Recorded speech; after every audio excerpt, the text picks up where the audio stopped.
Hello and welcome to the Paid Search Podcast. You are listening to a podcast solely devoted to Google Ads.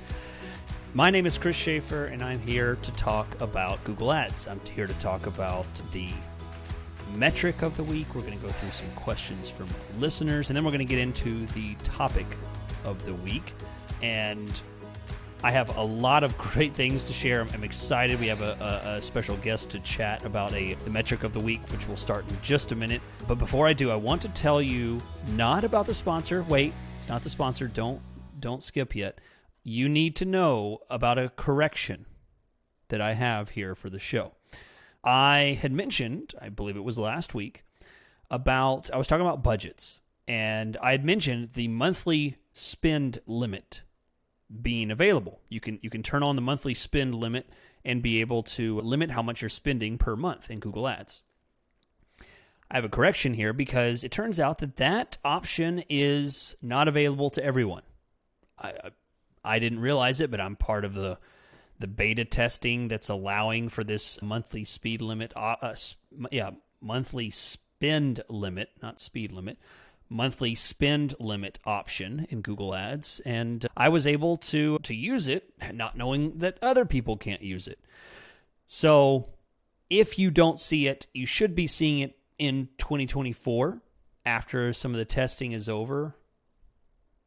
So there's your correction. I do make mistakes. It's on record. I was getting an email from a podcast listener who was questioning my comments, which I immediately took offense to. Unbelievable. But it turns out I was wrong. It does happen. So thanks so much. If you would like to send me some complaints and corrections, you can do so at paidsearchpodcast.com and send in your question of the week, which I have one from Greece.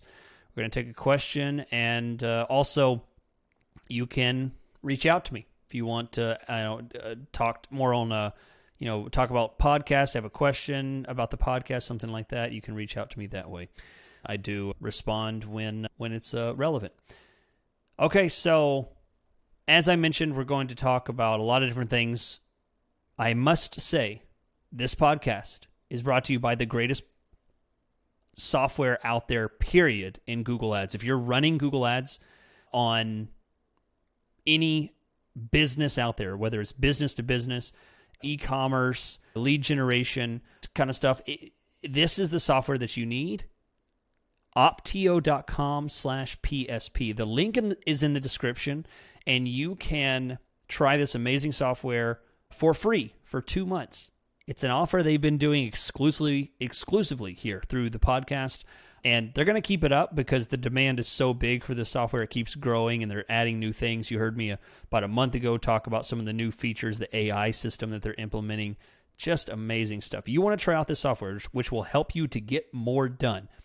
It's a tool. It is a tool to help you get more done in Google Ads. If you want to do that, you can do that at at optio.com. That's opteo.com/PSP. And try it out for 2 months for free. Okay, so one last thing, then we're going to jump into the metric of the week. I want to remind you that this podcast is available on YouTube. You can, if you would rather, if you don't usually listen to podcasts and you'd rather just subscribe to the channel and kind of catch the podcast that way, which is something I do. I sit and have my iPad going sometimes with YouTube videos kind of in the background. If you do that too, then you might prefer to watch the show there on YouTube. You can do that. The link is in the description for this very episode. You can jump right in and watch this episode and see me and in all my glory. All right, so let's jump into the metric of the week. The metric of the week is conversion over conversion time, and that's a very specific metric. So it's really going to apply for those of you that are sampling anything in the Google Shopping arena. If you're doing a Google Shopping campaign, if you're running an e-commerce campaign, this is something you really need to pay attention to. This is from my friend Joey, and he is going to introduce this option to you right now. All right, so this week's metric of the week is conversion value by conversion time, which is very different than just your conversion value column. So I use conversion value by conversion time when looking at smaller date ranges for clients that have large customer journeys. So if a client has, let's say a 1 month customer journey with multiple touch points that lead up to that conversion, but I want to look at the last 7 days of data. So in that situation, the problem that occurs is because of non-last click attribution, not all of the conversion value that maybe occurred in these 7 days I'm looking at will be visible. And that means, let's say in the last 7 days, we closed $500 in sales, right? And that sale, that $500 sale, had 5 clicks, right? That led up to it. And 2 of the clicks occurred last week, but I'm looking at this week. Well, what likely happens with non-last click attribution models is $200 of that 300 gets thrown back to last week. So when I'm looking at this week, I said, oh, I only made $300. And this can be really misleading, especially when you're looking at your ROAS, when you're looking at your conversion value divided by cost, because it's also only considering the conversion value that is attributed to the window of time you're looking at. And this is something that's really common when you're looking at even, let's say, a whole month of data. The week that you're in, like the last week of the month, will always look really terrible. And I've seen a lot of ads managers react poorly to the immediate data that they're looking at this week. And it's just because they're not realizing that it's the conversion values that you're getting in this week are attributing to clicks that happened in the past. So conversion value by conversion time is your solution in this, where it will show you cash in that occurred in the time range you're looking at, 100% of it. And it can really give you a lot of insights into what's happening in the immediate. So for every account, put that column right next to my conversion column, so I can really see what my attribution looks like and get a real picture of the cash that's closing right now. And I'll often take it one step further as well, where I will make what I call a ROAS by time column, because unfortunately Google Ads doesn't have a default column for ROAS by time, or conversion value by time divided by cost. But you can easily make that by, if you click on the modify columns button in your campaign view, at the bottom of that, when you click customize, on the top right corner of your screen, you'll see custom column. So you click that, and then you can, it's extremely easy to use. You just start typing in conversion value, and you'll see all your conversion value columns you can select. You select conversion value by conversion time. You hit the divide button, and then you select the cost column. So it's conversion value by time divided by cost. I call it ROAS by time, and then you save it and you'll have that column forever.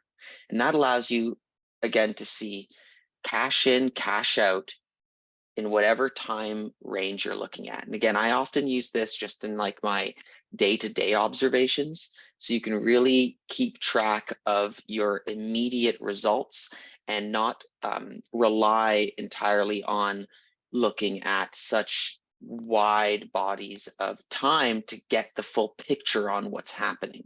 So I think it's a standard column in any e-com observation for large customer journeys.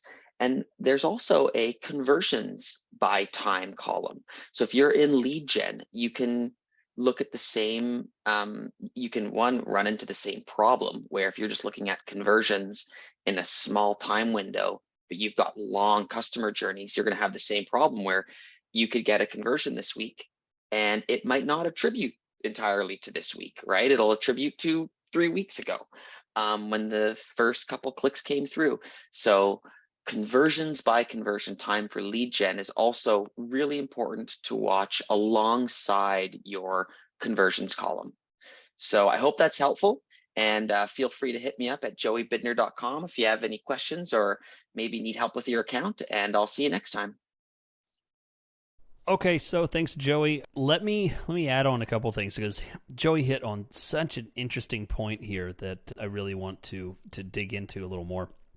One thing that was really valuable is the mention of non-last click attribution. Joey's a really smart guy, and he just blows through that word like it's a casual thing to say, but he literally just said something that's not in English. Like nobody who's, a normal non-Google Ads expert kind of person would hear non-last click attribution and think, what?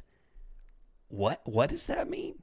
And what he's referring to is the attribution of conversions that happen from clicks. Now, even that sentence may not have been completely English, so let me take it down a little bit further. When a click happens, there is a conversion that may happen or may not happen. One of the two. Either a conversion is going to happen or it won't happen. And Google will assign a conversion to that click. All right? So there's either a click and a conversion or a click and no conversion. The thing is, if someone clicks multiple times, where is that conversion assigned?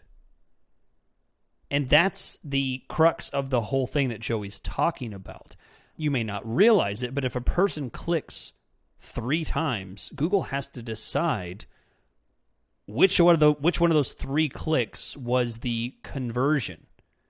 Now, many years ago, Google just default said, "Oh, the last click was the one." That was it. That's what it's referring to as last click attribution. It just means that it attributes the latest click, the last click in the sequence, as the conversion. Now, 2023, we're living in a world of non-last click attribution. Google has kind of pushed away from that rather aggressively, and we are now using data-focused attribution, which kind of pulls it out of a lot of understanding of exactly why it's assigned to this or why it's assigned to that. I'm not really going to go into all of it, but in the end, I mean, we don't know exactly when it was applied and how much will go to each one. Google will weight those attributions according to how it determines. So this takes the whole conflict of like which click was more important and just says, just like he said, it says what's happening now, regardless of how many clicks it took to get that, what's happening now. It ignores that attribution factor and just says, give me the information. How much did I sell right now? And you can look at that and it removes that attribution window time. And now you can just see, during this week, we had this many sales that just happened, regardless of the time process and things like that. Then this week, we had this many that happened. So it's a very black and white. There's not a whole lot of gray in that because it ignores the attribution window. So great topic. Great topic. Thanks so much, Joey. And if you want to reach out to him, his link to his website will be in the show notes. Okay, so now let's all pile up in a boat. We're going to take a boat. We're going to go across the ocean. Long trip. Okay, we're there. We made it. Good trip. Hope nobody got seasick. We're now in Greece. All right, beautiful. I know nothing about it. I'm going to pretend like I do. Looks beautiful. It's amazing. The old world, right? Europe's kind of older, at least in my point of view. They've been around a long time. So here we are in Greece. We're going to talk to Emmanuel. Emmanuel has a great question that he sent to me, which you can also send a question to me, and I'll answer it maybe on the show. PaidSearchPodcast.com. You can go there and contact and send a question that way. Be sure and let me know where you're from and what your name is so I can address you properly and pretend like I'm going to your country. All right, so he says, I'm a huge fan of your podcast. Keep up the good work. I would like to ask you a question about a client with whom I'm facing an issue. So here it is. We are tracking two types of conversion actions. Lead generation conversions, phone calls, contact forms, and chats, okay? That's the lead generation conversions. And we're tracking e-commerce conversions, which is bookings, real-time actual bookings, so maybe it's a hotel or something like that, so it's a booking. So the lead and the actual purchase, two different things. Okay, so he set a conversion value for each of these two things in Google Ads, and he's wondering, which is the best bidding strategy for this situation? I'm thinking of disabling the lead conversions and allow only the booking conversion action. So cutting off the lead generation, only doing half. So only doing the e-commerce, the booking conversions. He says in order to focus on the revenue, right? The actual closings of the conversion action.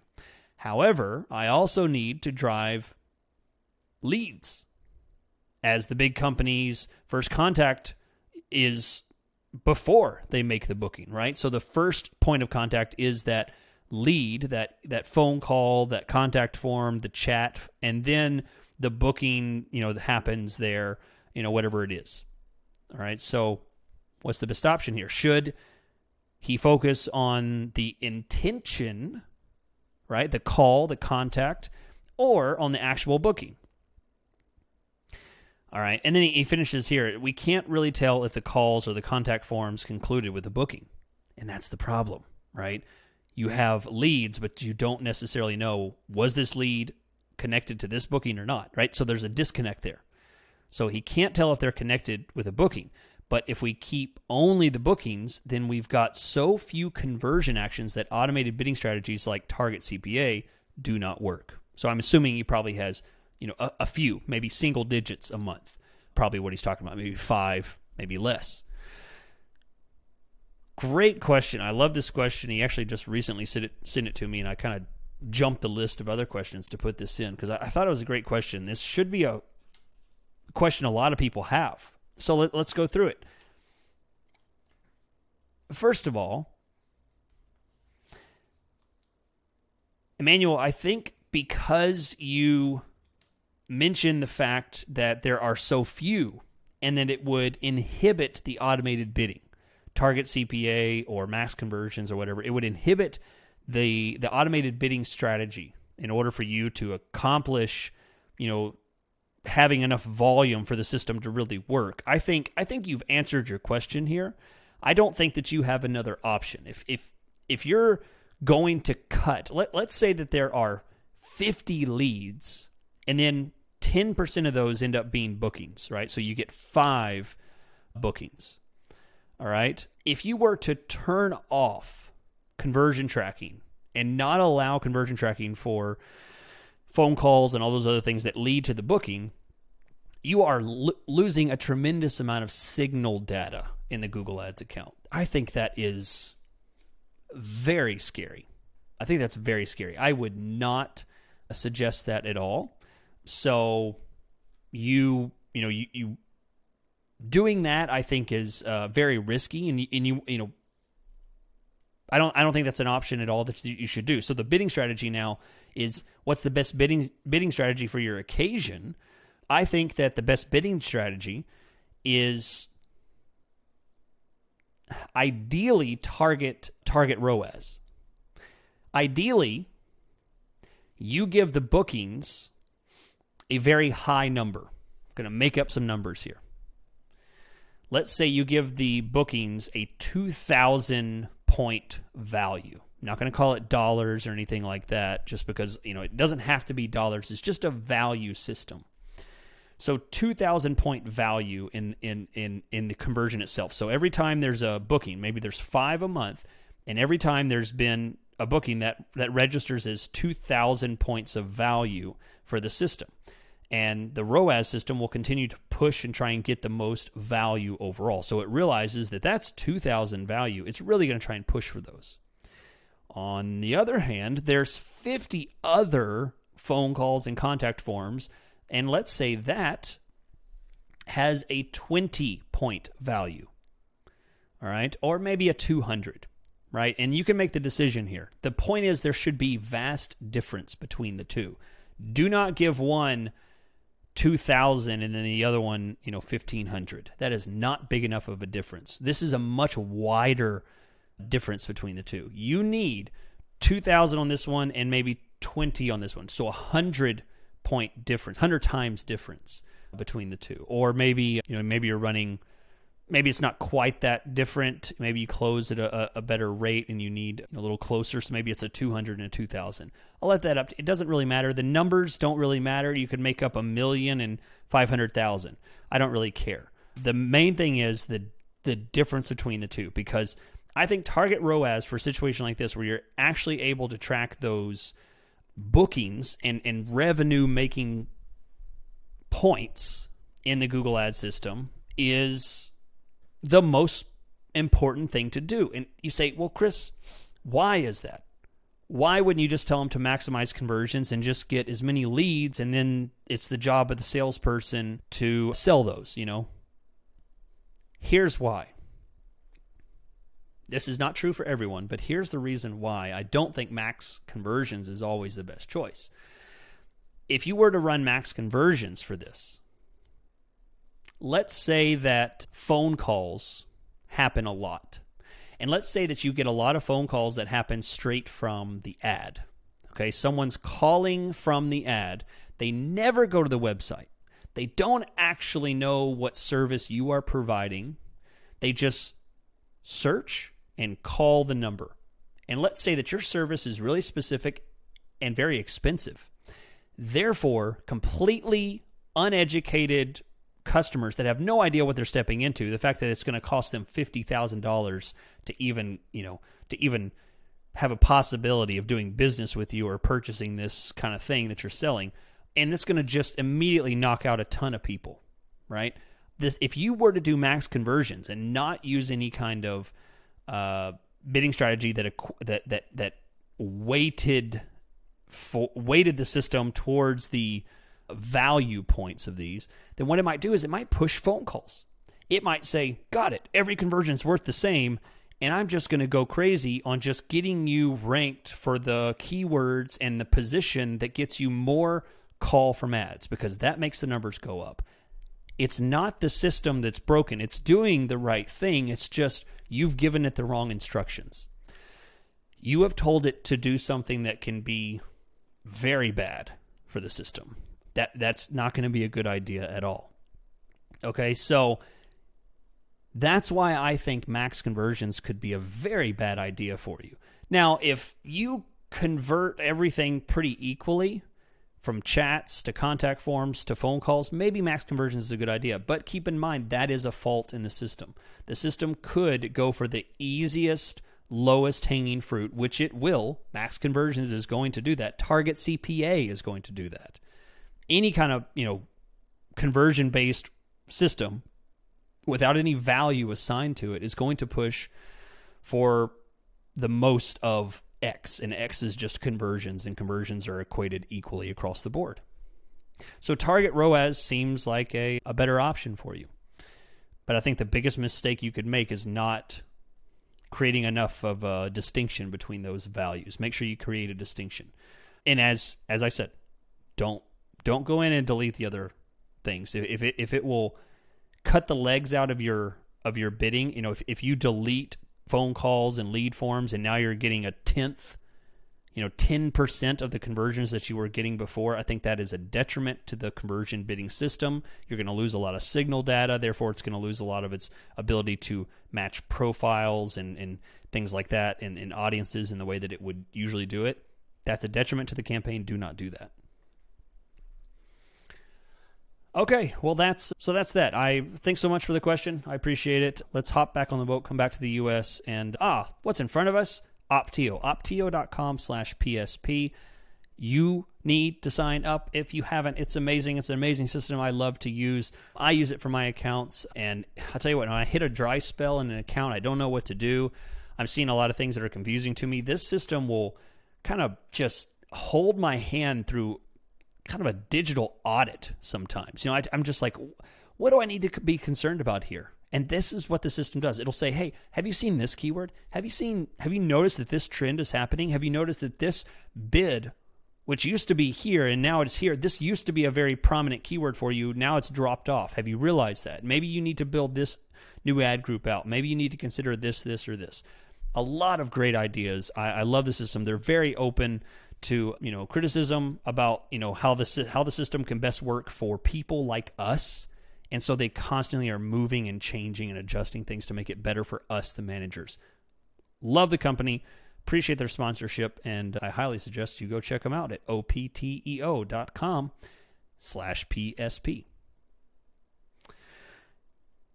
All right, let's crank this thing up with a bit heavier discussion. And you have now reached the topical discussion section, which is where I get a little more heavy in some of my discussions about Google Ads. And I'm going to talk about comparing bid strategies. This is always a weighty topic for people because as the question of the week implied, people don't know what the best bidding strategy is. So I've gone through the difference between target ROAS and target CPA.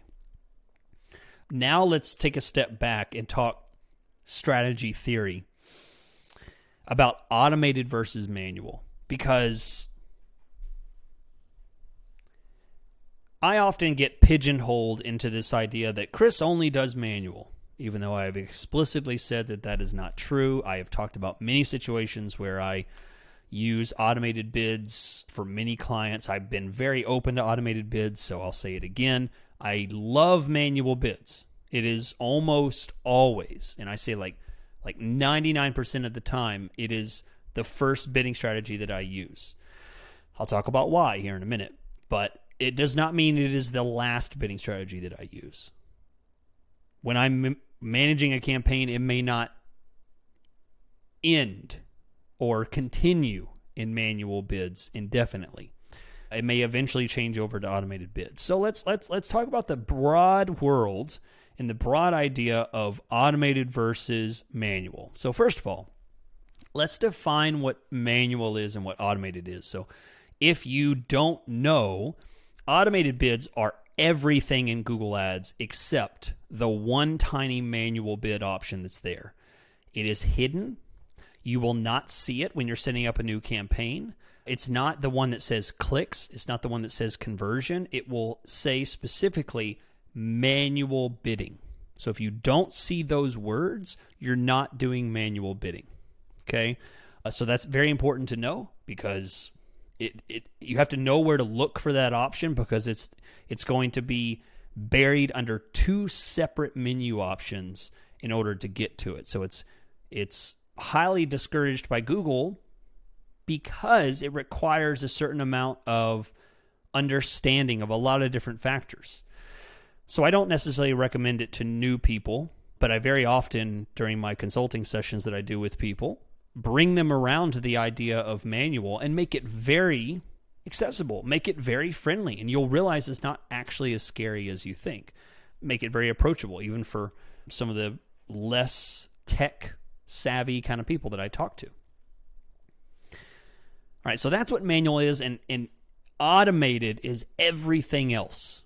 So you'll see automated based on max clicks, based on max conversions, target CPA, target ROAS, things like that.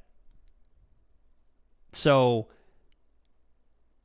the majority of people out there are probably using automated. It's what I usually find is the case whenever I look at accounts, do audits on accounts, things like that.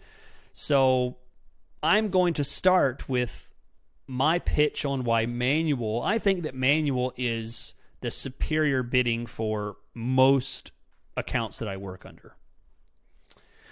Number one, I always start Google Ads accounts in manual. Why is that?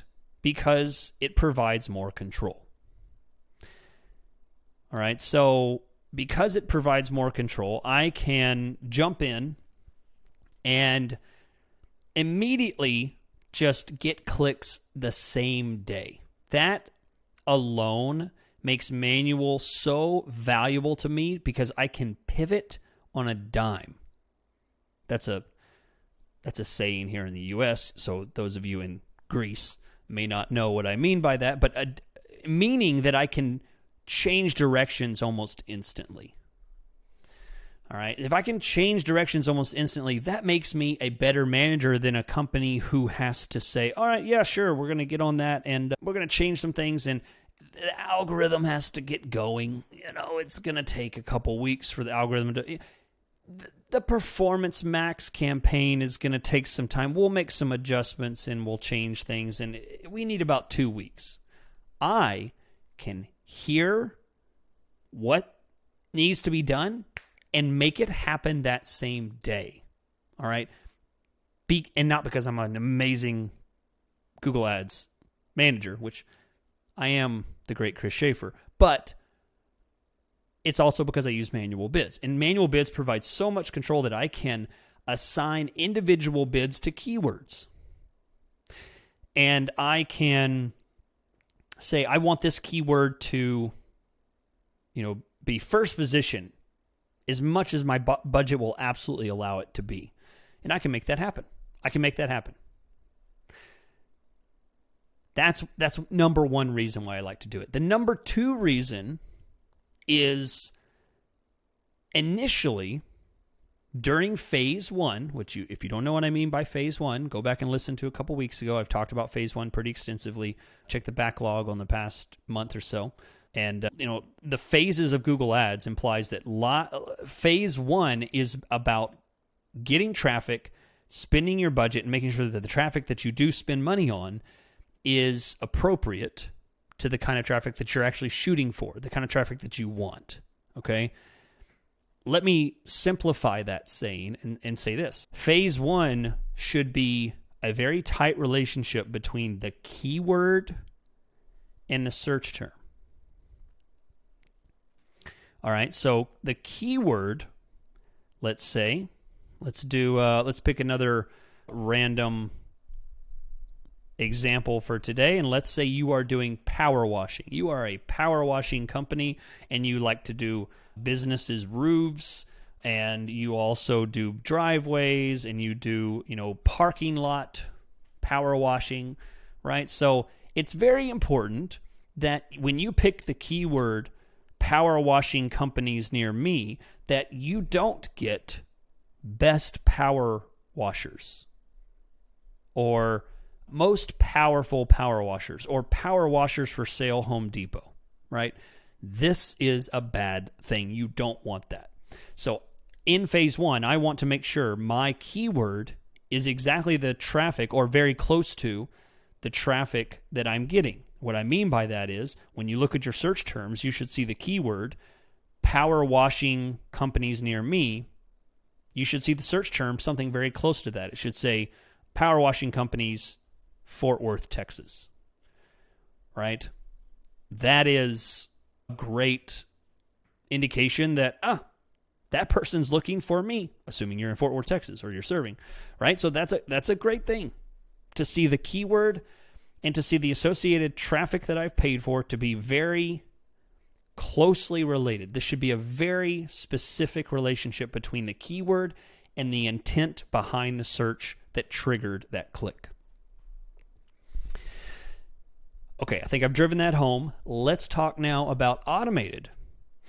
So what bothers me about automated is that there is a much looser relationship between the keyword and the search term. This is not a bad thing. This can be a wonderful, absolutely phenomenal thing.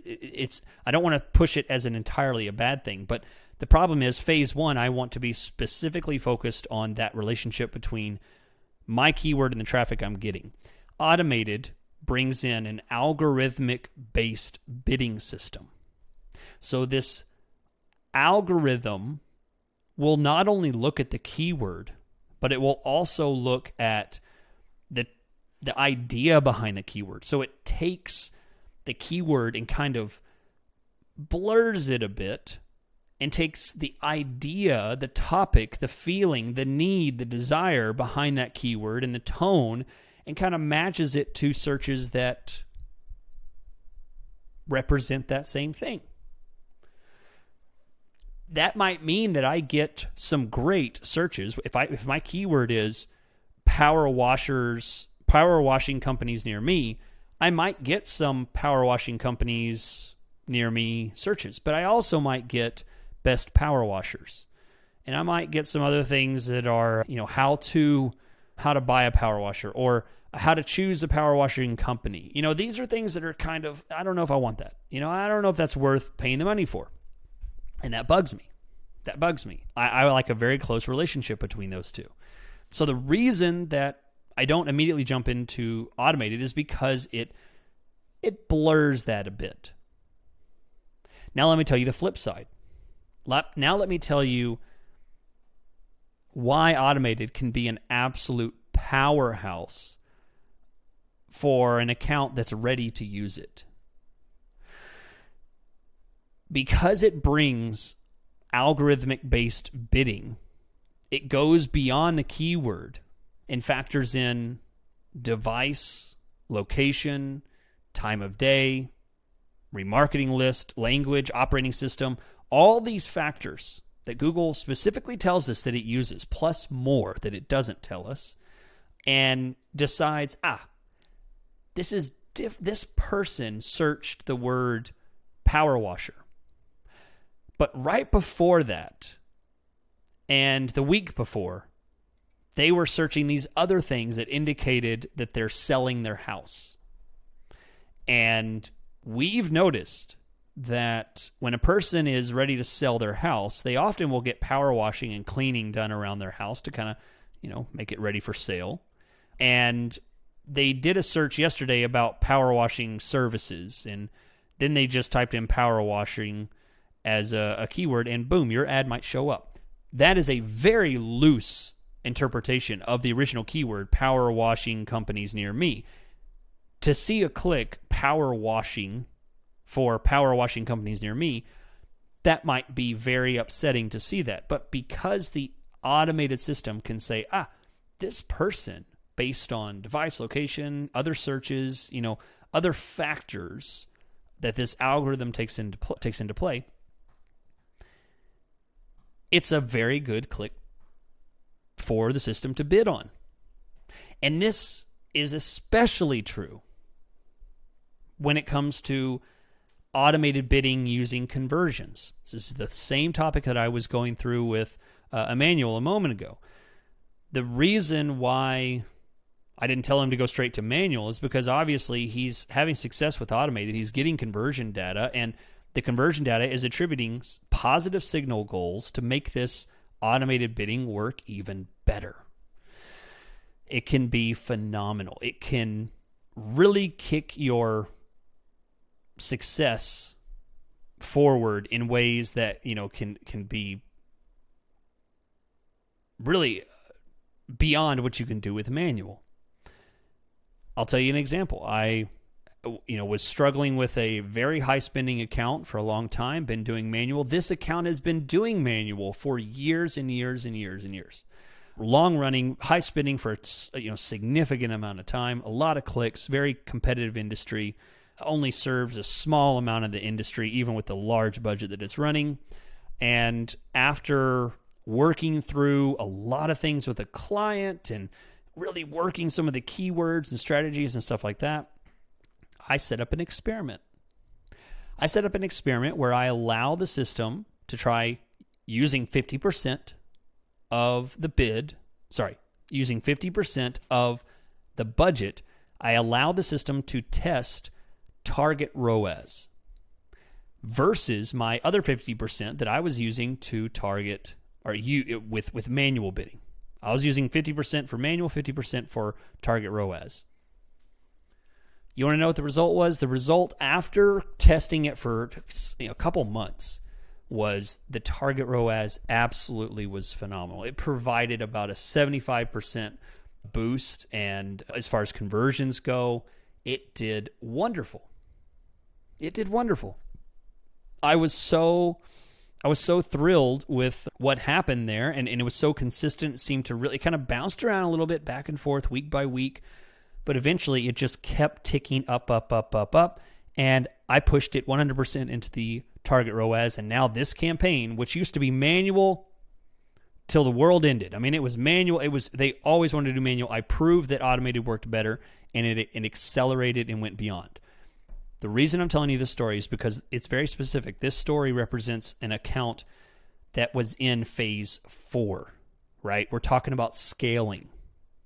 That is an example of going from phase 3 of optimizing a campaign, getting conversions, getting more out of it, and then scaling, meaning taking the campaign and going getting more out of what you're spending without necessarily spending more.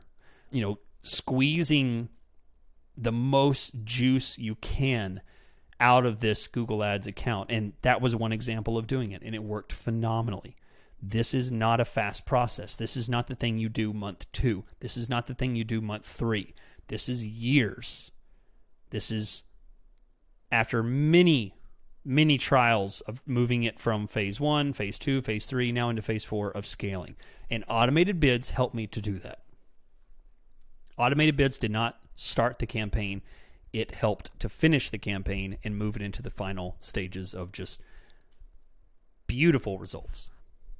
Beautiful. I hope that helped you understand bidding strategies on a basic scale, manual versus automated. Why is there such a distinction? And that's the way I see it.